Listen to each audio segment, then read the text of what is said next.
दोस्तों, हरियाणा में एक ऐसा तालाब है जिसमें आज भी 300 साल से एक इच्छाधारी नागिन रह रही है, जिसे देखने के लिए लोगों की भीड़ लगी हुई है।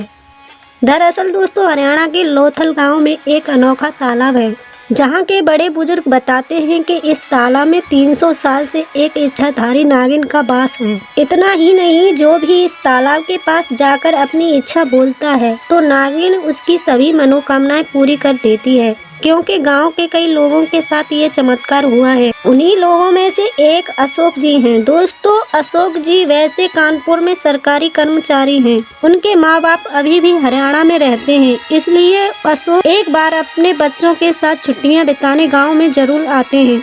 एक बार अशोक जी जून जुलाई के मौसम में अपने गाँव आए हुए थे। उनके एक बेटी और एक 9 साल का बेटा है। उन दिनों गांव में 3 से 4 ऐसे अपहरणकर्ता आए हुए थे, जो अमीर दिखने वाले बच्चों का अपहरण कर लेते थे।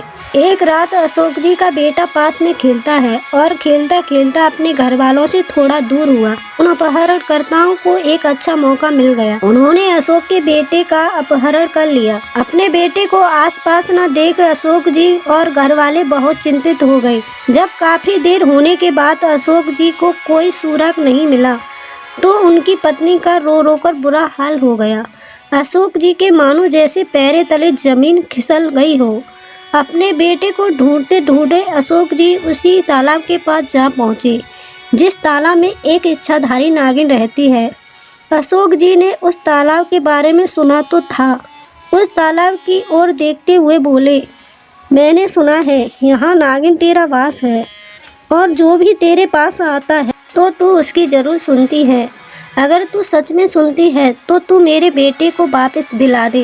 मैं एक अभागा पिता तुझसे अपने बेटे की भीख मांगता हूँ। तू आज मेरे बेटे से मिलवा दे। इतना कहकर अशोक जोर जोर से रोने लगा। तभी दोस्तों, उस तालाब से एक स्त्री की आवाज़ आती है, अशोक तू घर जा, तेरा बेटा सही सलामत घर आता ही होगा।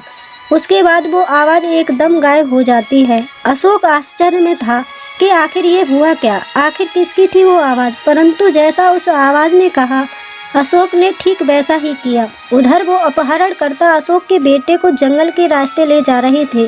तभी रास्ते में उन्हें ऐसा महसूस हुआ कि जैसे धरती हिल रही हो। तभी सामने उन्होंने जो देखा उसे देख वो दंग रह गए। एक विशाल सांप, जिसका आकार सामान्य सांपों से कई गुना अधिक था। वो सांप भयंकर आवाज निकाल रहा था, जिसे देख वो सभी अपहरणकर्ता बहुत डर गए। बच्चे को वहीं छोड़कर दूसरी तरफ भागने लगे, परंतु दूसरी तरफ भी वो विशाल सांप की पूंछ थी।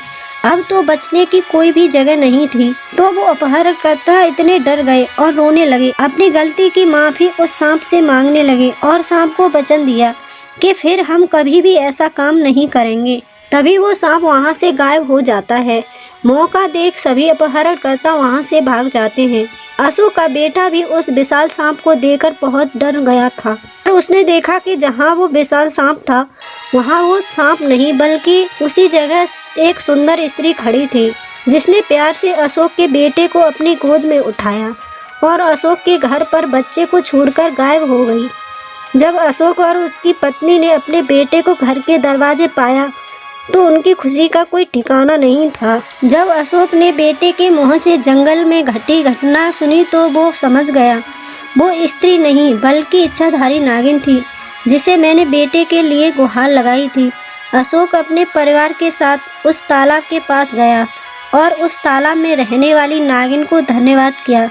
दोस्तों, कहते हैं कि आज भी उस तालाब में वो नागिन रहती है और जो भी वो अपनी इच्छा उसे बताता है वो नागिन उसे पूरी करती है। आज के लिए बस इतना ही।